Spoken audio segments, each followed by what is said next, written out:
Baik, nah jadi video ini Ibu mau menjelaskan tentang materi matematika kelas 8 yaitu pada bab 4 kita membahas mengenai persamaan garis lurus.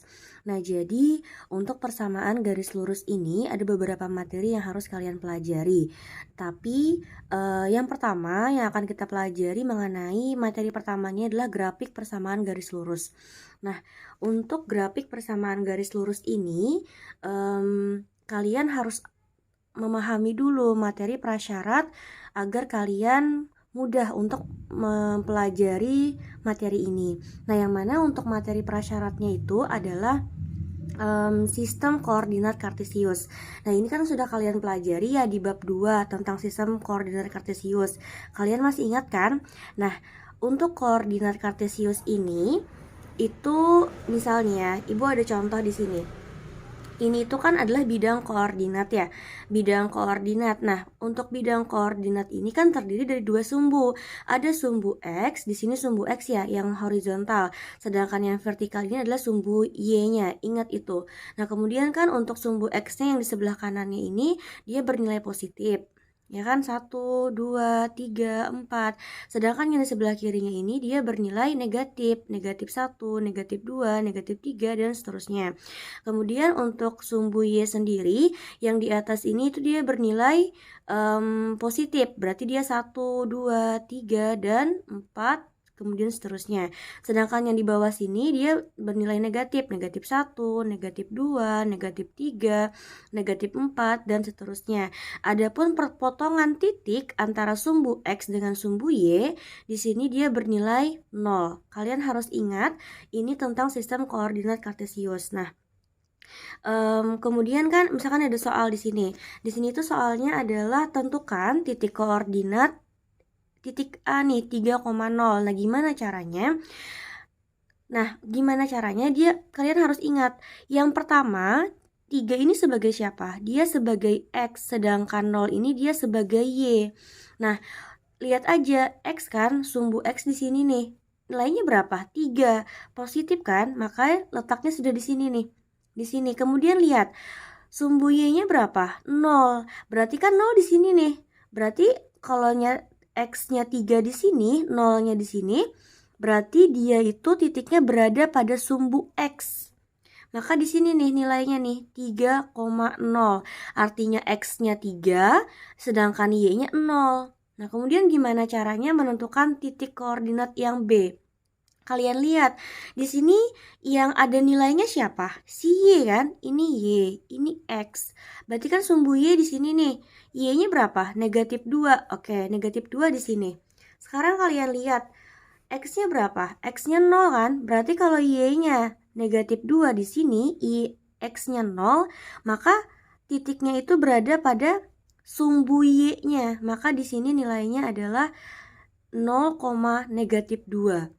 Ingat ya, pokoknya kalau ada yang salah satunya 0, kalau Y-nya ini 0, maka dan X-nya ini ada angkanya, maka titiknya itu berada pada sumbu X-nya. Tapi kalau yang 0 itu di X dan yang ada nilainya itu pada sumbu Y, maka nanti titiknya itu berada pada sumbu Y-nya. Nah, apa sih kaitannya dengan materi kita grafik persamaan garis lurus? Nah, jadi kan yang namanya garis lurus itu berarti dia membentuk sebuah garis kan? Nah, untuk membentuk garis sendiri syaratnya apa? Kalian harus bisa menemukan titik ujung dan titik ujungnya. Kayak gini nih. Kan sudah dapat nih dua titik koordinat, tinggal kalian satukan aja titiknya antara 3,0 sama 0,2. Kalian tarik sebuah garis. Nah, inilah yang dinamakan dengan grafik persamaan garis lurus. Oke. Nah, ini masih materi prasyarat. Sekarang kita masuk ke materi yang akan kita pelajari tentang persamaan garis lurus. Oh ya, sebelumnya nih ada lagi di sini contoh soalnya. Di sini kan ada C-nya 600,0, sedangkan di sini D-nya 0,12. Kalau yang awalnya tadi kan skalanya cuma 1, 2, 3, 4 gitu kan. Kalau ini ada 600 nih, gimana caranya kalian membuat bidang koordinatnya? Oke, kalian jangan bingung, caranya seperti ini. Kalian yang titik C dulu ya. Nih yang titik C, dia kan 600,0. Berarti X-nya berapa? 600. Sedangkan 0 ini siapa? Y-nya. Oke, nah sekarang kalian tentukan dulu nih. Sekarang yang D, ini kan X-nya, ini Y-nya. Kira-kira kalau X-nya ini positif, Y-nya ini positif, dia berada pada kuadran berapa? Ya, dia berada pada kuadran 1. Karena di sini untuk kuadran 1, nilai X-nya ini bernilai positif, sedangkan nilai Y-nya juga bernilai positif. Artinya, kalian tidak perlu menggambarkan keempat kuadran ini. Kalian tinggal menggambarkan aja untuk kuadran pertama. Gitu ya, berarti gini caranya. Tinggal kalian gambarkan. Nih. Kalau kuadran 1 kan yang sebelah sini. Tinggal kalian gambarkan saja kuadran tersebut. Nah, jangan lupa kalian kasih tanda di sini Y, di sini X-nya. Dan ingat, beri tanda panah. Artinya apa? Artinya kan sumbunya ini tidak terhingga, masih banyak nilai-nilai lainnya. Nah, kemudian lihat ini, X-nya kan 600 ya. Berarti di X ini gimana Bu? 600. Kebanyakan, gak muat bukunya gitu kan. Nah, kalian bisa menggunakan skala. Berarti kalau 600, kalian gunain aja skalanya 100. Artinya apa? Satu titik di sini, kalian letakkan nilainya 100. Berarti di sini berapa? 200. Kemudian 300, 400, 500, 600. Paham ya? Artinya skalanya ini dia 100 perbandingannya, dan itu harus konsisten. Jangan sampai nanti di sini 100, tahu-tahu di sininya 300, di sininya langsung 600. Tidak boleh gitu ya. Skalanya harus sama. Berarti di sini skalanya 100. Nah, kemudian yang Y-nya gimana? Yang Y-nya karena di sini pakai 12 ya. Kalian boleh aja 1 sampai 12, tapi kalau menggunakan skala juga boleh.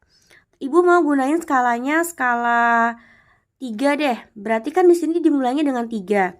Habis 3 berapa? 3 tambah 3, 6 di sini. Di sini berapa? 9. Di sininya 12. Di sininya lagi 15. Paham ya? Arti skala itu berarti setiap titiknya ini itu sesuai skala yang kalian tentukan. Dan jaraknya harus sama. Harus kalian kira-kira. Oke, sekarang kita tentukan titiknya. X-nya berapa tadi? X-nya kan 600. X-nya 600 nih, Y-nya 0. Berarti yang ada angkanya kan 600 X nih. Berarti dia di sumbu X. Oke, 600 di sini. Karena dia koma 0, maka dia berada pada sumbu X-nya. Sekarang yang D. Yang ada angkanya yang mana? Sumbu Y kan? Sumbu Y-nya berapa? 12. Letakkan di sini. Kenapa dia di sumbu Y? Letak titiknya karena X-nya 0. Udah dapat nih 2 titik. Sekarang kalian disuruh untuk menggambarkan garis lurusnya seperti apa. Tinggal kalian satukan aja titiknya antara 2 titik ini dengan sebuah garis. Nah, inilah yang dinamakan dengan grafik persamaan garis lurus. Paham ya? Oke. Lagi. Kalian membahas mengenai persamaan garis lurus. Artinya ada grafik tersebut kan gambarnya nih, ada garis lurusnya. Nah, persamaan itu seperti apa? Di sini Ibu contohkan. Nah, ini ada persamaan garis lurus, atau kalian jangan bingung, ini persamaan fungsi linier. Linier ini artinya adalah garis. Oke. Nah, bentuk umumnya seperti apa? Biasanya di buku-buku itu ada yang menuliskan dengan Y, atau Y ini juga ada buku yang menuliskan dengan Fx. Kemudian di sininya itu AX tambah B. Oke, Ibu misalkan dengan angka. Jadi Y ini kan kita belajarnya ada sumbu X, ada sumbu Y ya. Maka persamaannya itu juga ada sumbu X, sumbu Y-nya. Nah, maka di sini ini sebagai Y-nya sama dengan 3X tambah 6. Ingat ya, kalau kalian menemukan bentuk seperti ini namanya adalah persamaan fungsi linier atau persamaan dari garis lurus. Artinya dari persamaan ini dapat kalian buat sebuah grafik garis lurus. Paham ya? Oke. Kemudian contoh lainnya Ibu juga ada di sini. Jangan berpatokan di depannya selalu Y. Bisa juga nanti di buku itu orang menuliskannya 6X dikurang Y sama dengan 3. Gitu ya. Yang penting ada X-nya, ada Y-nya. maka dia sudah dapat dikatakan dengan persamaan garis lurus.